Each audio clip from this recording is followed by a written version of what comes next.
So my name is Chad Mason, and I'll be presenting to you today about aluminum alloys.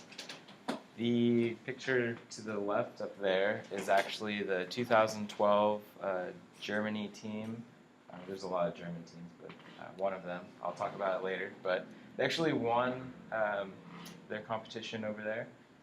They actually 3D printed a part on their car out of aluminum. So it's pretty cool. Which part? I'll explain it in a few slides. But basically, the material that I was looking at is AlSi10Mg, and its significant properties are it's great for thin wall, as well as complex part geometries. It's high strength and hardness. It can handle high loads, and it's great machinability properties. So you can actually do just about anything you want to it. It's, wire rode, EDM, you can do some coating, some polishings on it. Typical applications are prototype parts. That's kind of what you see in the 3D printing industry, as well as the racing industry, because you can get light, complex geometries with aluminum.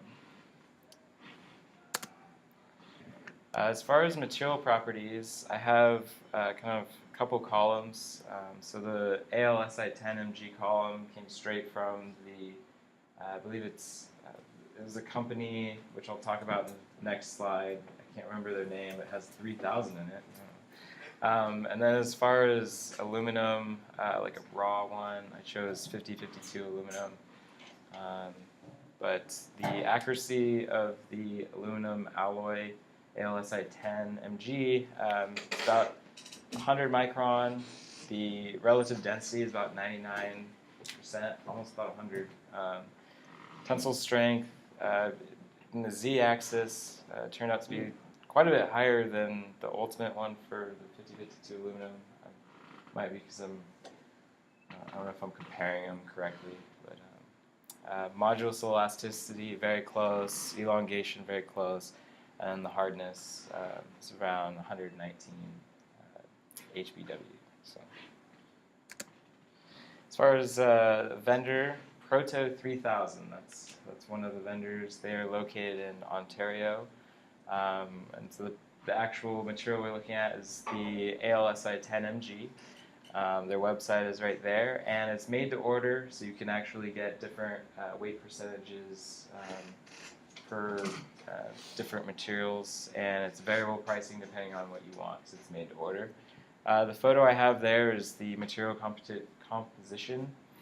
So as you can see, it has a lot of different materials in it: Si, Fe, Cu, Mn, Mg, tons. And then it has kind of like a range of the percents. I believe I actually clicked on one, which I believe is like their most common one, so it actually has what's in it. As far as a case study, since I'm in SAE, I decided to find one where the Germany team, which I don't know if I'm going to pronounce this right, but it's Ren Team Uni Stuttgart. So they're one of the Germany teams. They actually DMLS a part out of aluminum, which they used the one that we've been talking about, the AlSi10Mg. They did it at EOS headquarters. EOS is an actual manufacturer of a 3D printer for aluminum. Anyways, why did they do so? The part that they actually manufactured is actually a knuckle, and it's to the right. That's the knuckle, the aluminum one. And on the left side of this slide is it actually in the car.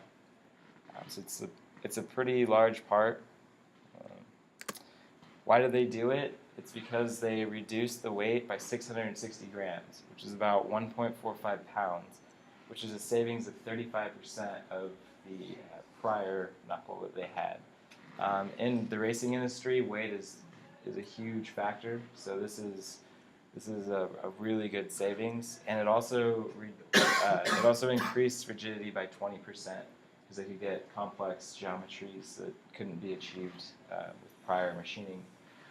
The result, they actually won the 2012 Formula Student Germany Championship, In other news, Oregon State GFR, which is partnered with Ravensburg DHBW, placed 38th due to not receiving their endurance and fuel points. I think I don't know the specifics, but I'm assuming the car didn't work at the time. The engine is notoriously unreliable. Yeah.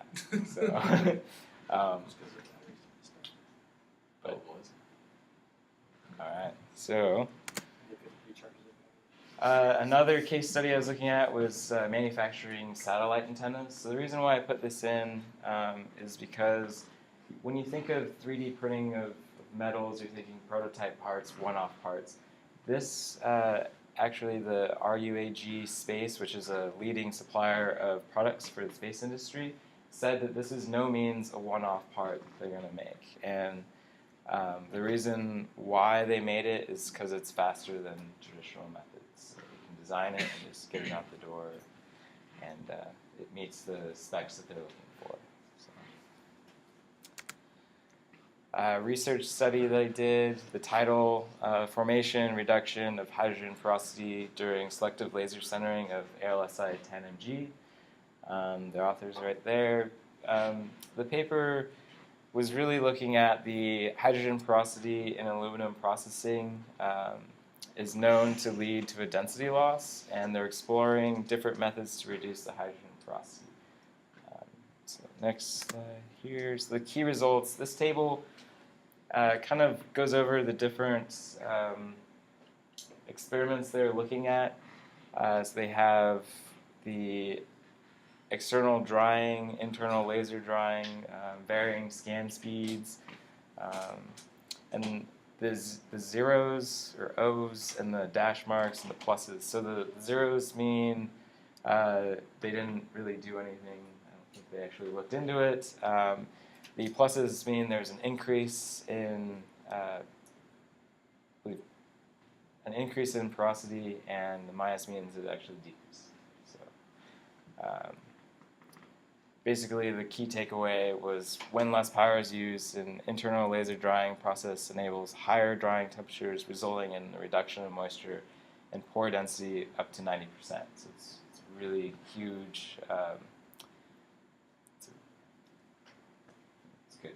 Let's see here. So another research study, the title, Additive Manufacturing of Lightweight, Fully Aluminum-Based Components Using Quasi-crystals. So the actual experiment, they looked at a lot of different things. Kind of one thing I was looking at is they investigated the hardness of infiltrated parts. They also looked at density and let's see, and a few other things. So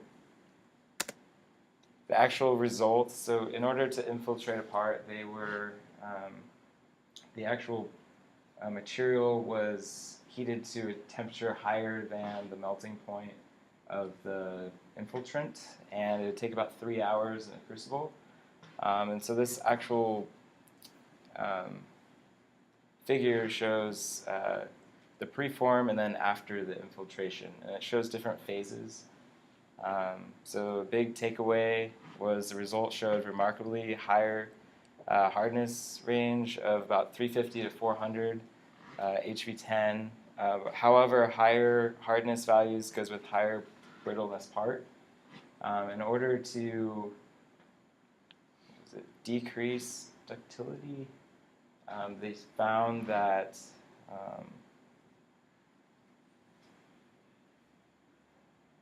it was aluminum. So that you wanted to keep the aluminum FCC phase present. Will, I believe it was decrease the ductility.